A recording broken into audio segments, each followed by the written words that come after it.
Hashimoto thyroiditis basically auto immune disease है जिसके result में हमारे पास हाइपोथायराइडिज्म होता है। अर्ली हमारे पास जब डिस्ट्रक्शन होती है ग्लैंड की तो हमारे पास थायराइड हार्मोन रिलीज होते हैं, उसके रिजल्ट में हाइपरथायराइडिज्म होते हैं और बाद में हाइपोथायराइडिज्म हो जाता है। इसको हमारे पास क्रोनिक लिम्फोसिटिक थायराइडाइटिस भी कहते हैं। ये हमारे पास क्या होता है कि हमारे पास ये फीमेल्स में बहुत कॉमन होता है। 45 to 65 years of the age of the female ना उसमें कॉमन होता है, और जो फीमेल टू मेल रेशो है वो 10:1 है हमारे पास। तो हाशिमोटो थायराइडाइटिस होता क्या है हमारे पास बेसिकली, इसमें क्या होता है कि ये देखिए हमारे पास थायराइड एपिथेलियम है, इसमें हमारे पास ऑटो इम्यूनिटी है ना बेसिकली, तो break down in self tolerance हो जाएगा और induction of thyroid autoimmunity, जिसके रिजल्ट में हमारे पास टी सेल और बी सेल दोनों प्लाज्मा सेल दोनों के दोनों एक्टिवेट हो जाएंगे। जो प्लाज्मा सेल के रिजल्ट में हमारे पास क्या होगा, एंटी थायराइड एंटीबॉडीज़ बनेंगी, जिसके रिजल्ट में हमारे पास थायराइड एपिथेलियम और थायराइड सेल की डिस्ट्रक्शन होती है। वो कौन कौन सी एंटीबॉडीज़ बनती हैं, anti thyroglobulin and anti thyroid peroxidase. Thyroid peroxidase वो एंजाइम है जो कि हमारे पास आयोडीन की ऑक्सीडेशन और फिर हमारे पास ऑर्गेनिफिकेशन करवा के हमारे पास थायराइड हार्मोन बना रहा होता है। और थायरोग्लोबुलिन ऑलरेडी हमारे पास फोलिकल्स होते हैं, जैसे कि लाइक ये ना हमारे पास थायराइड फोलिकल है ना हमारे पास, उसके ल्यूमन में हमारे पास थायरोग्लोबुलिन प्रेजेंट होता है ऑलरेडी। ये थायरोग्लोबुलिन जो जिसके साथ टायरोसिन एसोसिएटेड होता है हमारे पास, ये थायरोग्लोबुलिन हो गया हमारे पास, जिसके साथ टायरोसिन हमारे पास अटैच्ड है। और यहाँ हमारे पास जब आयोडीन की कपलिंग होगी तो हमारे पास क्या होगा, कपलिंग रिएक्शन के रिजल्ट में हमारे पास थायराइड हार्मोन बनेंगे। तो ये जो एंटीबॉडीज़ होती हैं वो एंटी थायरोग्लोबुलिन और एंटी थायराइड पेरोक्सिडेज के अगेंस्ट बन जाती हैं, ठीक है, जिसके रिजल्ट में थायराइड हार्मोन रिलीज नहीं होंगे। और बाकी जो दो टी सेल्स हैं हमारे पास, जो CD8 साइटोटॉक्सिक टी सेल्स हैं, वो डायरेक्टली टी सेल मीडिएटेड हमारे पास साइटोटॉक्सिसिटी करवाएंगे। और जो हमारे पास CD4 पॉजिटिव टी सेल हैं, ये हमारे पास इंटरफ्रोन गैमा रिलीज करवाएंगे, जिसके रिजल्ट में मैक्रोफेजेस एक्टिवेट हो जाएंगे और एक्टिवेटेड मैक्रोफेजेस के रिजल्ट में थायरोसाइट इंजरी हो जाएगी। तो ये हमारे पास बेसिकली इसकी पैथोजेनेसिस है, पैथोलॉजी है। और हमारे पास जब भी हमारे पास ये सारी की सारी ऑटो एंटीबॉडी का रिएक्शन हो रहा होता है, B cell T cell lymphocytes और ये सारी चीज़ें आ रही होती हैं, जिसके रिजल्ट में हमारे पास क्या होगा, अंदर इन्फ्लेमेटरी रिएक्शन होगा और हमारे पास जर्मिनल सेंटर बनेंगे। ये देखिए हाशिमोटो थायराइडाइटिस, ये नॉर्मल हमारे पास फोलिकल्स हैं, ठीक है, हमारे पास फोलिकुलर, और हमारे पास ये डेंस पेरेन्काइमा है सारे का सारा, और ये हमारे पास जर्मिनल सेंटर्स हैं, ठीक है।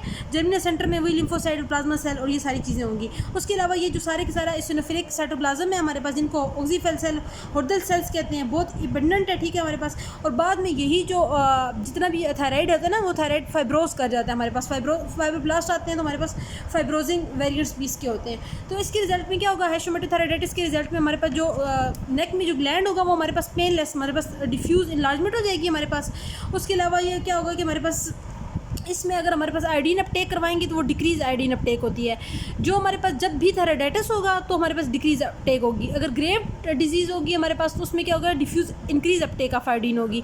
और क्योंकि ऑटोइम्यून डिजीज़ होती है हमारे पास, और इसमें बी सेल और हमारे पास ये सारे के सारे लिम्फोसाइट इन्फिल्ट्रेशन बहुत ज़्यादा हो रही है, तो लिम्फोसाइट इन्फिल्ट्रेशन की वजह से हमारे पास यहाँ B cell non Hodgkin lymphoma के चांसेस बहुत ज़्यादा होते हैं। और हमारे पास जब थायराइड हार्मोन रिलीज नहीं होंगे तो इसके रिजल्ट में क्या होगा कि हमारे पास बेसल मेटाबॉलिक रेट सब कम हो जाएगा।